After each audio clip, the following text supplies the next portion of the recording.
Welcome to this week's edition of Immunology Updates, covering the latest breakthroughs. Brought to you by Lucid Quest.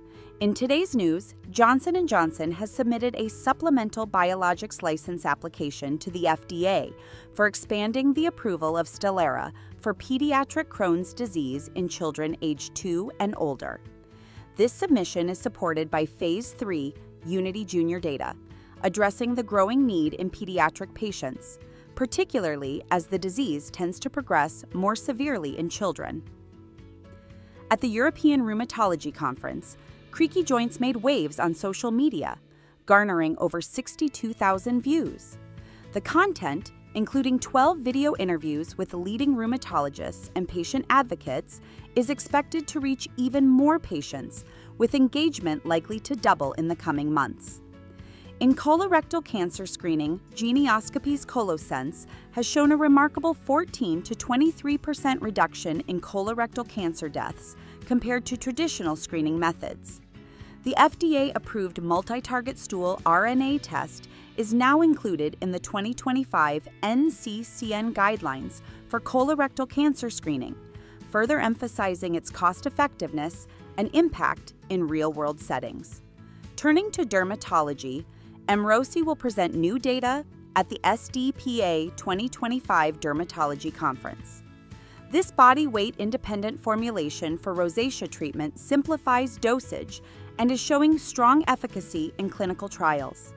In autoimmune diseases, the FDA has approved Dupixent as the first targeted therapy for Bullous Pemphigoid, a chronic skin disorder that affects older adults.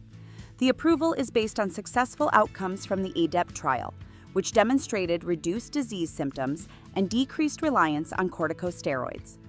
Looking at atopic dermatitis, both upadacitinib and abrocitinib have shown significant improvements in moderate to severe cases after 1 year. Abrocitinib showed slightly higher efficacy in some measures, with no new safety concerns noted in long-term use. In Europe, argenx has received approval for Vyvgart SC for chronic inflammatory demyelinating polyneuropathy. This approval is based on the ADHERE trial, which showed significant clinical improvements in mobility and strength, marking it as the first new treatment for CIDP in over 30 years. Candid Therapeutics is advancing its BCMA and CD20 T-cell engagers for clinical evaluation in autoimmune diseases. The company is focusing on conditions like rheumatoid arthritis and systemic lupus erythematosus, with global clinical infrastructure to support ongoing trials.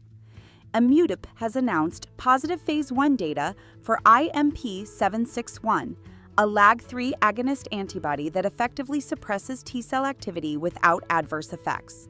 This promising treatment is under investigation for autoimmune diseases such as rheumatoid arthritis and type 1 diabetes, with Phase 1 trials continuing with escalating doses.